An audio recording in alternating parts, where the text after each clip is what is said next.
is about replacing a failed and corrupt political establishment with a new government controlled by you, the American people.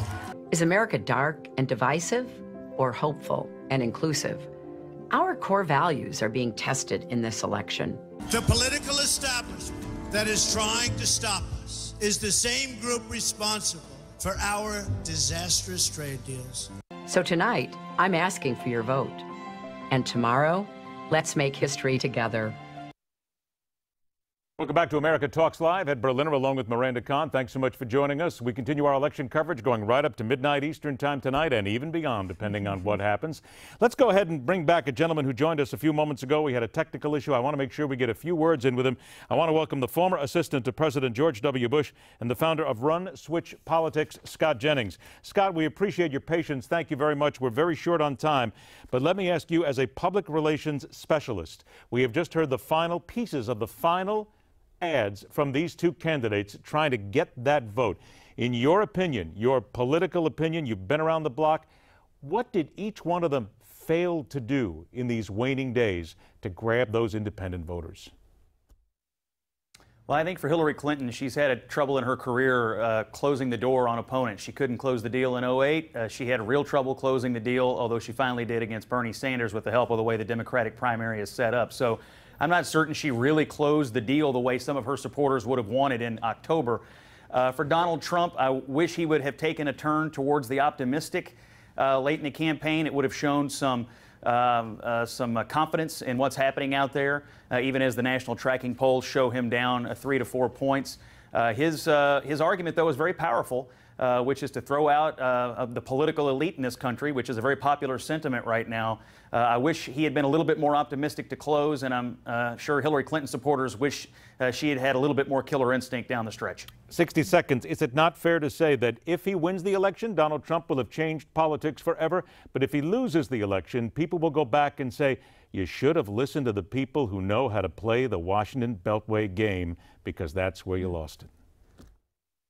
Yeah, I think that if Hillary Clinton wins in a close election, and she's ahead by a close margin right now, it'll be an argument for the traditional infrastructure, staffing, voter contact that we've seen in campaigns over the last several cycles.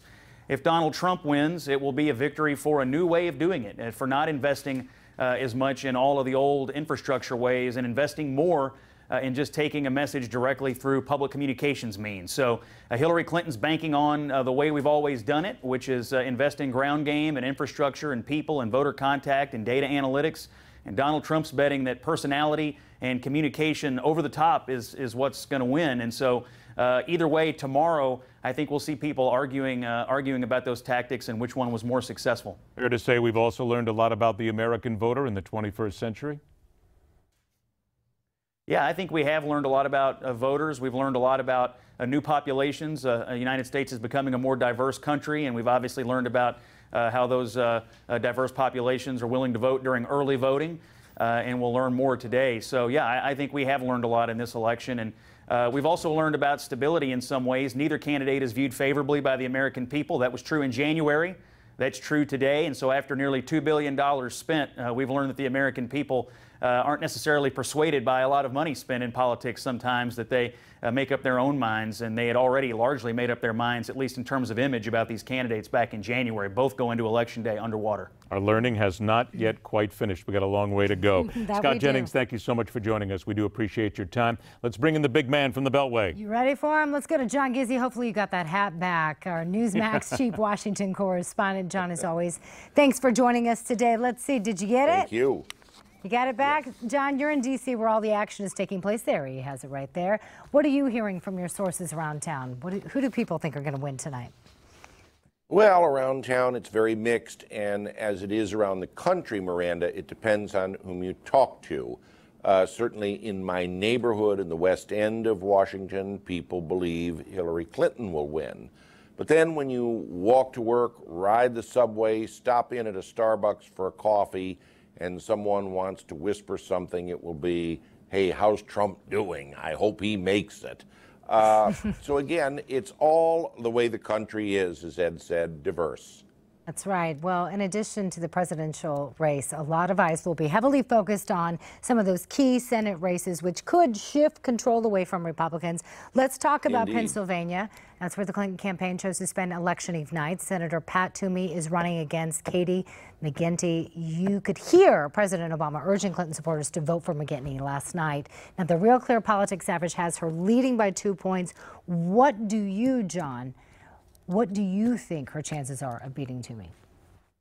I think personally they're probably 1 in 5 and diminishing, simply because, and I was in Pennsylvania just 2 weeks ago, and I found that those who are never Trump supporters do penance almost by doing volunteer work, walking precincts, making phone calls for Senator Toomey, a good conservative who's never endorsed Trump but never attacked him either.